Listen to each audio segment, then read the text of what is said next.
बिस्मिल्लाहिर्रहमानिर्रहीम। जैसा कि मेरे टॉपिक ऑलरेडी रियल एस्टेट के मुतल्लिक़ था और रियल एस्टेट की मैंने काफ़ी व्लॉग्स बनाए हैं जो मेरे चैनल पे हैं। इसी तरीके से आपको मज़ीद आगे बात की जाए तो आज मेरा टॉपिक है कंस्ट्रक्ट प्रॉपर्टी।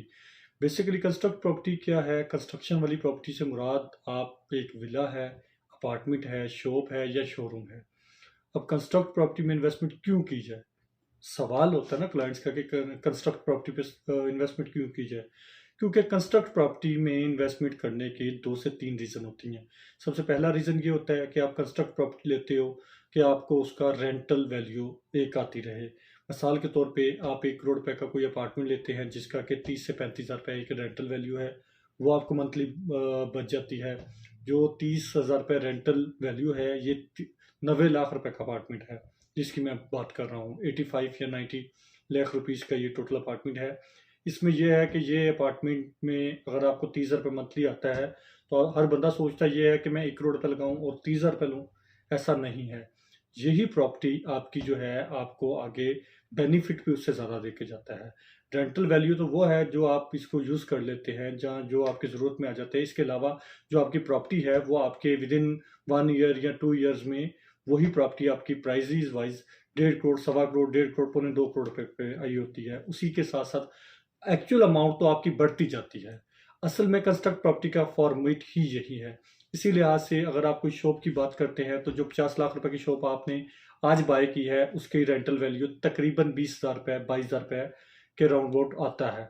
20-22 हज़ार रुपये अगर आप रेंटल वैल्यू उसकी खाते हैं, उसके अलावा वही शॉप आपकी विदिन कोई 1 ईयर के अंदर अंदर 62 से 70 लाख रुपए की ब्रैकेट में वो प्राइसेस इंक्रीज हो जाती हैं।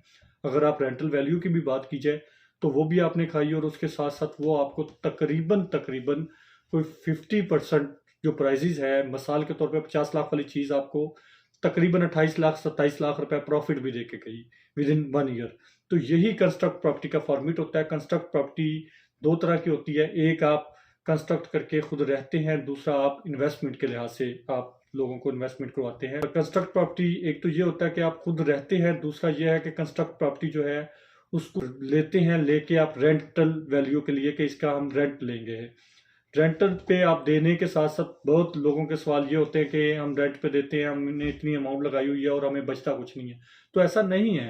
कंस्ट्रक्ट प्रॉपर्टी पे आप जो इन्वेस्टमेंट करते हैं वो आपको फर्दर पैसे अमाउंट डबल ही होती है, क्योंकि आप एक तो रेंटल वैल्यू ले रहे होते हैं, उसके अलावा आपको साल 1.5 साल के अंदर अंदर आपको प्राइजेस भी वाइज भी काफ़ी इंक्रीज मिल जाता है। उसके अलावा जैसा आपका सरिया है, सीमेंट है, ब्लॉक्स है, इन सब चीज़ों की प्राइजेस इंक्रीज होती हैं। उसके साथ साथ आपकी कंस्ट्रक्शन महंगी होती है और आपकी वैल्यूएशन वैसे ही ज़्यादा हो जाती है, क्योंकि पाकिस्तान में हर चीज़ में प्राइजेस तो बढ़ती हैं, उसी के साथ साथ आपकी शॉप या अपार्टमेंट की वैल्यू भी डबल होती है। इसके अलावा शोरूम्स जो आप कहीं पे भी पूरे पाकिस्तान में इन्वेस्टमेंट करते हैं उसमें सबसे ज़्यादा बेनिफिट और बेहतरीन ऑप्शन होती है ग्राउंड्स की ऑप्शन।